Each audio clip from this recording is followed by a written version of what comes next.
Bueno, continuando con el tema, podemos ver, ¿verdad?, que en la plataforma esta de respondiendo a tu pregunta, y la pregunta que se ha hecho es, ¿cuál es la diferencia entre la sabiduría de Dios y la sabiduría del hombre? Y hemos estado haciendo un desglose, primeramente, basándonos en el libro de 1 de Corintios, capítulo 1, los versículos 18 al 27, ¿verdad? Y que hemos dicho, pues, de que nosotros hemos de suplantar las enseñanzas de Corintios con las de Hebreo, para poderlo ver mejor. Con las de Hebreo, en Hebreos 9, versículo 14, y en Hebreos 10, versículo 4.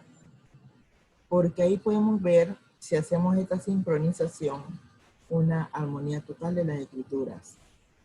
La necesidad de expiar el pecado no fue del todo ajena al pensamiento griego de esa época, pues aparecía en forma degenerada en los llamados misterios de origen oriental. Ellos enseñaban que había que purificar la moral por el derramamiento de sangre. En este caso, había poco contacto entre los misterios supersticiosos y el reconocimiento de la necesidad de procurar la paz a la conciencia. Sin embargo, ellos reconocían que era necesario que la conciencia estuviera en paz. Sin embargo, estos misterios de los supersticiosos, junto con los altos vuelos del pensamiento filosófico griego, sí reconocían en este caso esta necesidad de la paz en el pensamiento, de la paz en la conciencia. Y por eso Pablo sintetiza en el plano de la revelación, encontrando en la cruz no solamente el perdón del pecado, sino también la máxima expresión de la sabiduría divina. En la cruz. ¿Saben qué? Que es tan importante analizar qué sabiduría podemos sacar nosotros de la muerte de Cristo en la cruz. Y es lo que Pablo nos plantea. Vamos a irnos a la palabra el logo de la cruz. ¿Qué significa? Significa tanto la sustancia del mensaje apostólico como su proclamación. Ampliando ese término a la luz de otras escrituras, sabemos que quería decir el anuncio de que Cristo, el Dios hombre, se había ofrecido en sacrificio expiatorio en la cruz con el propósito, con el fin de satisfacer a favor de cada uno de nosotros las exigencias de la justicia de Dios. Era la única forma que se podía satisfacer. La locura de la cruz, como llamaban los griegos, la proclamación de un Salvador crucificado y resucitado, es locura para quienes se creen capaces de buscar su propia salvación. Pero Pablo emplea el participio presente del verbo perder, señalando a aquellas personas que están perdiéndose. Una clase de hombres y mujeres que existe realmente en el mundo.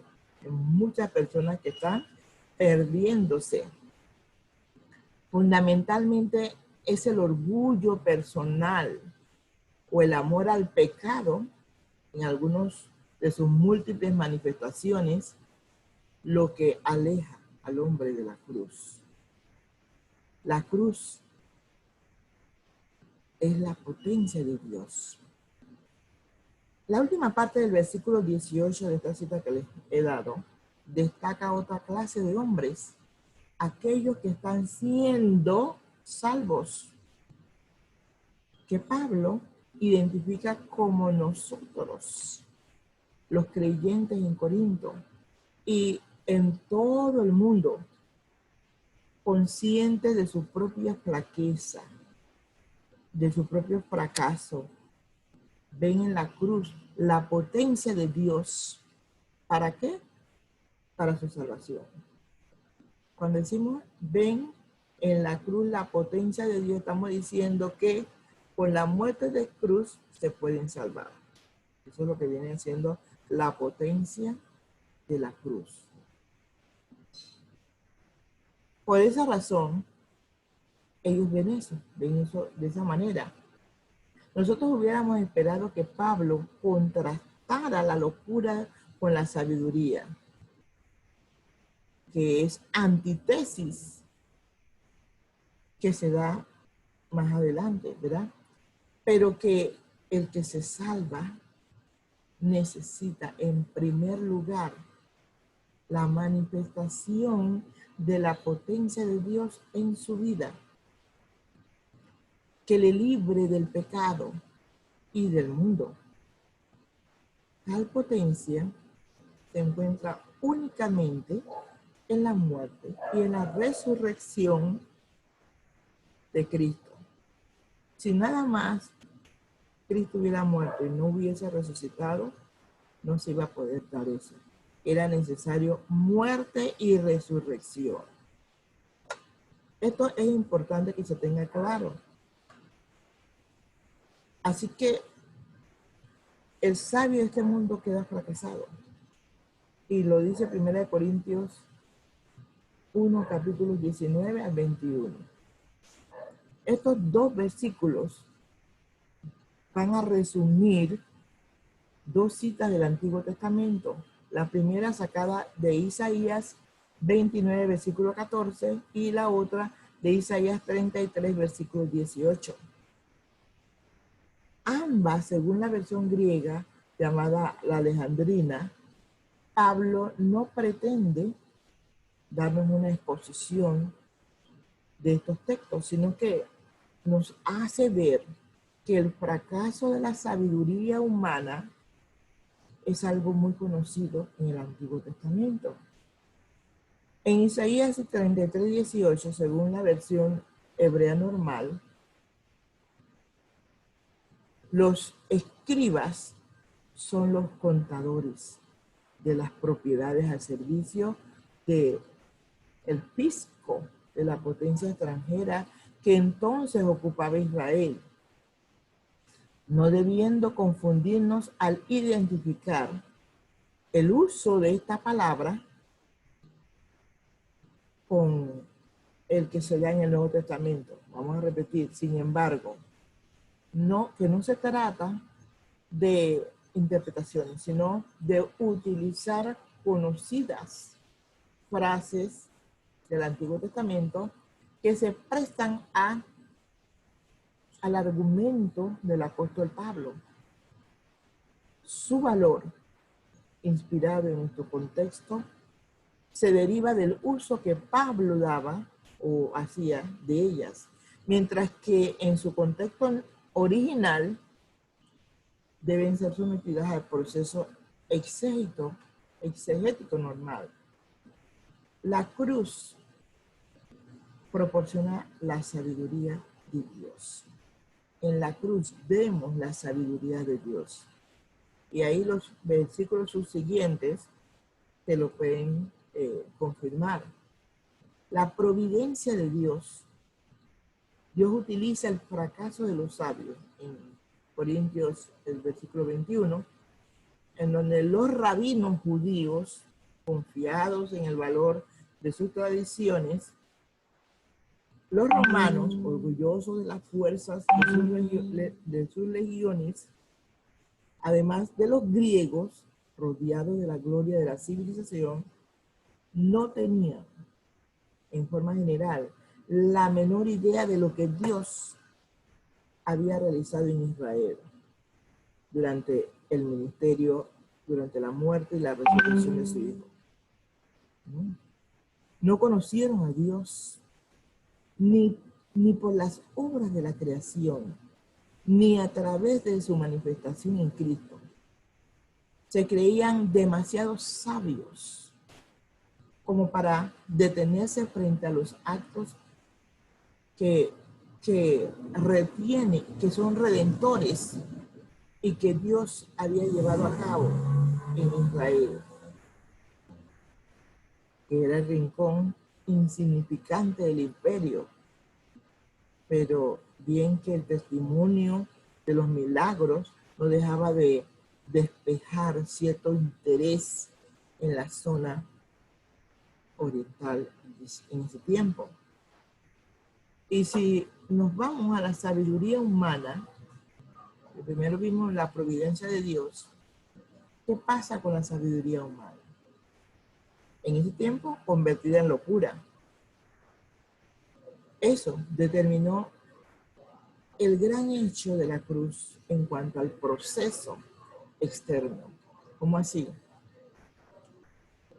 Sin embargo, la providencia divina, tanto de las intrigas de los judíos como la fuerza militar de los romanos para el cumplimiento del plan divino, según las conocidas y penetrantes palabras de Pedro, dice, a este, o sea, Jesús entregado, a este entregado por determinado consejo y providencia de Dios, vosotros, los judíos, pretendisteis y matasteis por manos de inicuos, crucificándole. Esto está en Hechos 2, versículo 23. La sabiduría de Dios superó la falsa sabiduría de los hombres. Además de su fuerza brutal, realizando el plan de los siglos, determinando en Cristo, ¿verdad? De modo que ya se hace pública la proclamación que tiene por centro la cruz y la resurrección. Aquí hay un mensaje que trae la salvación a quienes confían en Cristo. He aquí el ejemplo máximo de la sabiduría de Dios, quien hace surgir la redención y el triunfo, según su plan eterno, del horrendo crimen cometido por la falsa sabiduría del hombre de este mundo. Dios se reveló a Israel y hay señales y sabiduría en eso también. No solamente por la palabra de los profetas, sino también por medio de frecuentes intervenciones en su historia, entre los cuales se destaca, por ejemplo, el Éxodo. Con razón, los judíos esperaban que Dios había de confirmar sus designios por medio de sus obras. Pero el legalismo y el formalismo de los guías del primer siglo le ofuscaban hasta tal punto que cuando el mismo Señor estaba con ellos, realizando señales como ninguno otro hizo jamás, aún pedían más señales ellos. Pues habiendo formado su propia idea de lo que constituía una señal aceptable para ellos, después de la obra de la cruz y de la resurrección, persistían en una actitud para la perdición de sus almas. Los griegos, como hemos estado viendo, los griegos querían demostraciones filosóficas unidas con la belleza de una religión poetizada, ¿verdad? De modo que ellos reaccionaron contra tremenda palabra de la cruz.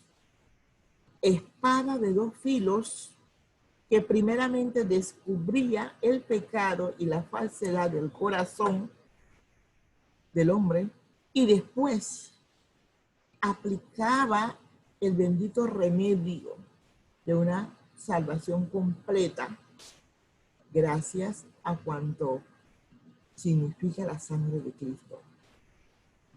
Esta epístola se dirige a creyentes que habían aceptado el evangelio, pero las palabras de Pablo nos hace ver claramente que algunos de estos deseaban disfrazar la lealtad, la fealdad de la cruz por medio de un ropaje de filosofía que estaba en ese tiempo de moda.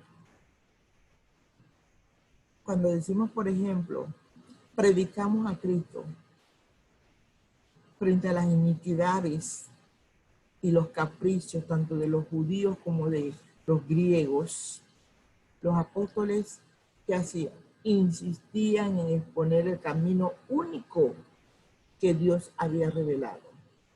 Quizás sea preciso aclarar que la predicación de Cristo crucificado no es la descripción de un Cristo siempre agonizante, como se presentan en las películas aquí.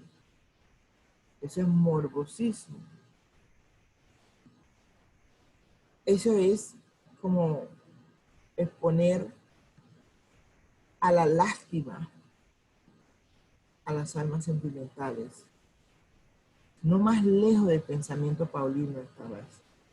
La palabra de la cruz incluye siempre el hecho de la resurrección y por eso llega al alma con poder, ya que habla de la victoria de Dios sobre el pecado, la muerte y Satanás. Sobre este punto es muy importante destacar.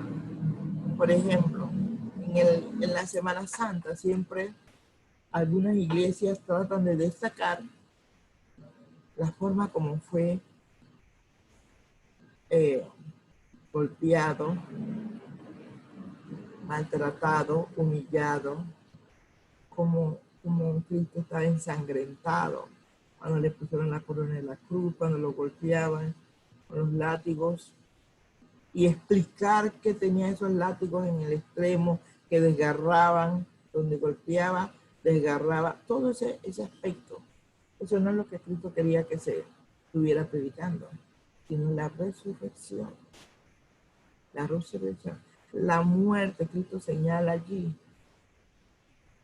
que la muerte es el paso para la vida. Es la puerta para la vida.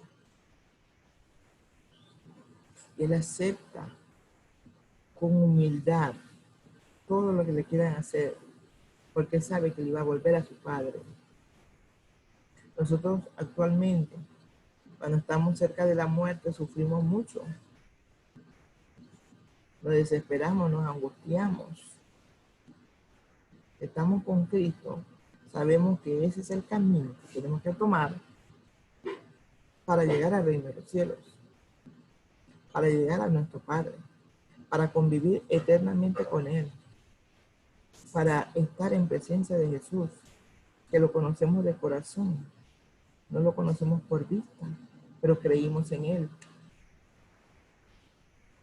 Así que los judíos que buscaban esas señales, según su propia definición de ellas, ellos quedaron escandalizados ante la presentación de un Mesías crucificado.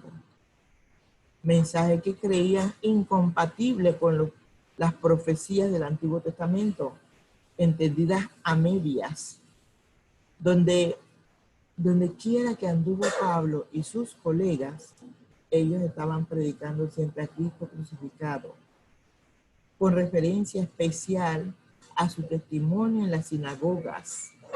Surgía esta piedra de tropiezo para todos los judíos orgullosos. Bien que algunos se rendían ante el resucitado.